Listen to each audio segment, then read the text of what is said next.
बिस्मिल्लाहिर्रहमानिर्रहीम। The topic of today's discussion is wound healing.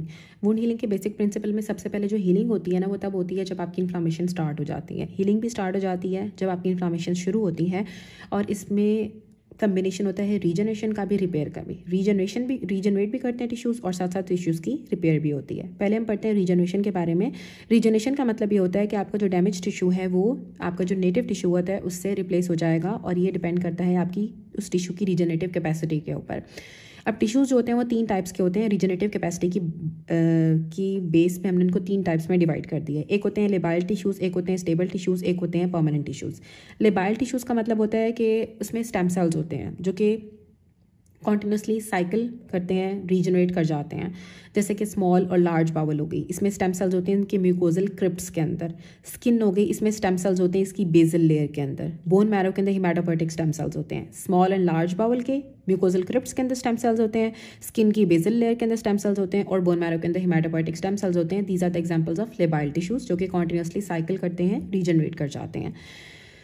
Stable tissues वो होते हैं, ऐसे सेल्स होते हैं जो कि क्विजेंट होते हैं, G0 फेज के अंदर होते हैं, जो कि री एंटर कर सकते हैं सेल साइकिल के अंदर जब ज़रूरी होता है। जिसमें आपकी क्लासिकल एग्जांपल होती है आपकी लिवर की regeneration by compensatory hyperplasia after the partial resection. जब हम थोड़ा सा लिवर को रिमूव कर लेते हैं लिवर ट्रांसप्लांटेशन के लिए, तो बाकी जो लिवर होता है वो रीजनरेट कर जाता है। कंपनसेटरी हाइपरप्लेजिया होता है, जो हर हिपैटोसाइट होता है वो एडिशनल सेल्स को प्रोड्यूस करता है और फिर री एंटर कर जाता है क्यूजेंट्स के अंदर। एडिशनल सेल्स को प्रोड्यूस करने के बाद दोबारा से ये G0 फेज के अंदर क्यूजेंट हो जाता है। परमानेंट टिश्यूज़ ऐसे होते हैं जिनके अंदर रीजनरेटिव पोटेंशियल नहीं होता है, जो कि एक दफ़ा डैमेज हो जाए तो दोबारा कभी भी रिपेयर नहीं हो पाते हैं, रीजनरेट नहीं करते हैं।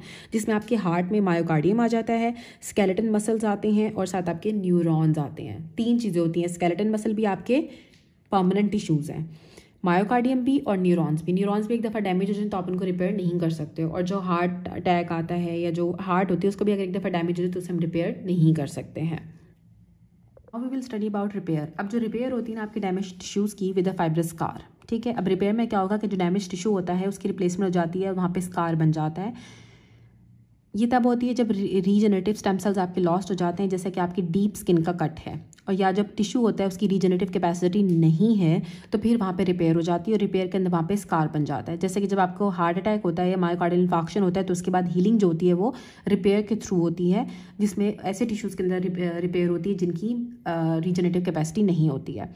ग्रैनुलेशन टिश्यू बनता है इनिशियल फेज ऑफ रिपेयर के अंदर। ग्रैनुलेशन टिश्यू के अंदर आपके फाइब्रोब्लास्ट होते हैं, जिसमें टाइप 3 कोलेजन होता है, साथ कैपिलरीज होती हैं जो कि न्यूट्रिएंट्स प्रोवाइड करती हैं, और साथ मायोफाइब्रोब्लास्ट होते हैं जो कि कॉन्ट्रैक्ट करते हैं वुंड को।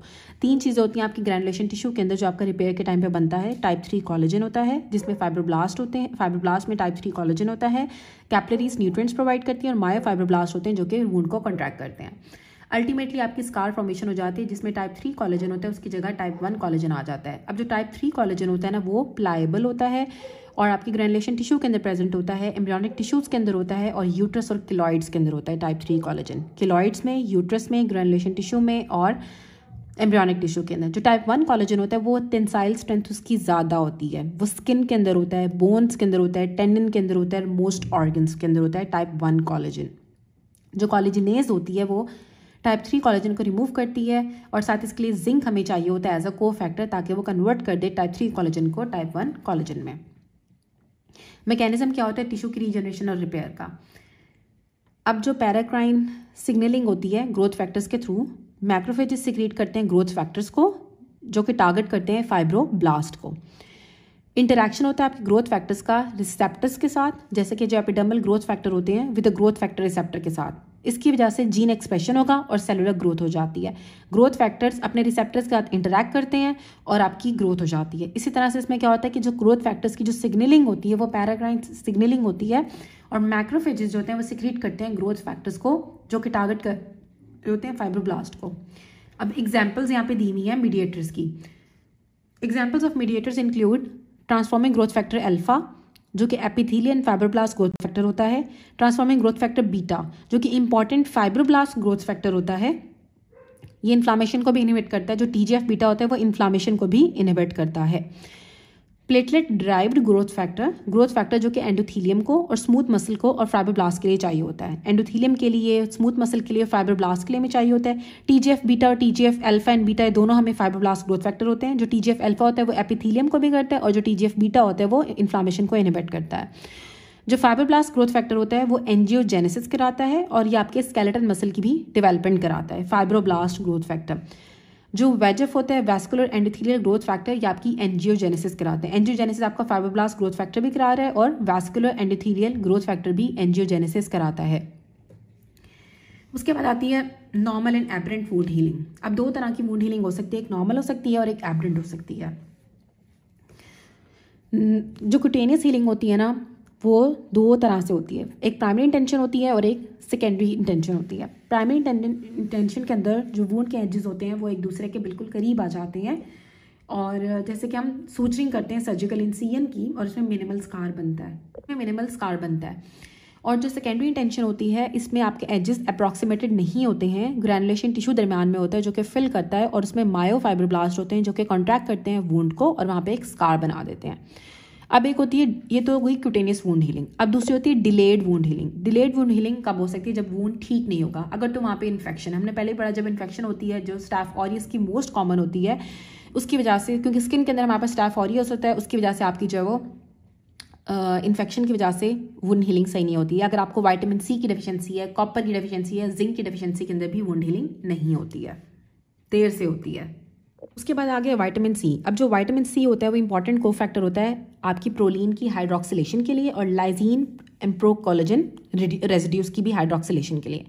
लाइजीन, प्रोकोलेजन रेजिड्यूज और प्रोलीन के हाइड्रोक्सिलेशन के लिए आपको विटामिन C को फैक्टर चाहिए होता है। जो हाइड्रोक्सिलेशन होती है वो इवेंचुअली आपके कोलेजन क्रॉस लिंकिंग के लिए एसेंशियल होती है। मतलब आपका जो कोलेजन है वो तभी क्रॉस लिंक करेगा, तभी वहाँ पे अच्छा सा जो हीलिंग होगी जब आपके पास विटामिन C होगा। विटामिन C की डेफिशिएंसी के अंदर भी वुंड हील नहीं करते हैं। जो कॉपर होता है वो भी को फैक्टर होता है लाइजाइल ऑक्सीडेज के लिए, जो कि क्रॉस लिंक करती है आपकी लाइजीन को और हाइड्रोक्सी लाइसीन को, ताकि वहाँ पे एक स्टेबल कोलेजन बन सके। जिंक भी हमने पढ़ा कि कोलेजनेज के लिए को फैक्टर होता है जो कि रिप्लेस करता है type 3 collagen of the granulation tissue को स्ट्रॉन्गर टाइप 1 कोलेजन से। अदर कॉजेज में आपकी कोई फॉरेन बॉडी है, इस्कीमिया है, वहाँ पे ब्लड नहीं सही जा रहा, न्यूट्रिएंट्स नहीं सही जा रहे, या डायबिटीज़ वाले पेशेंट के अंदर वुंड हीलिंग देर से होती है, या फिर मैल न्यूट्रिशन वाले पेशेंट्स के अंदर भी वुंड हीलिंग डिलेड हो जाती है। डिहाइसेंस क्या होता है? डिहाइसेंस में क्या होता है? Rupture of wound most commonly seen after the abdominal surgery. ठीक है, जब आपने एब्डोमिनल सर्जरी कर ली उसके बाद वुंड रप्चर कर जाता है, इसे हम कहते हैं डिहाइसेंस। हाइपरट्रॉफिक स्कार क्या होता है? इसमें स्कार टिश्यू एक्सेस प्रोडक्शन होती है, लेकिन जहाँ पे आपका वुंड होगा ना वहीं पे ही लोकलाइज्ड आपके स्कार टिश्यू की प्रोडक्शन ज़्यादा होती है। जो किलॉइड होता है ना उसमें स्कार टिश्यू की प्रोडक्शन ज़्यादा होती है, लेकिन out of proportion of the wound होती है कि वुंड की बाउंड्री से भी बाहर चला जाता है जो किलॉइड होता है।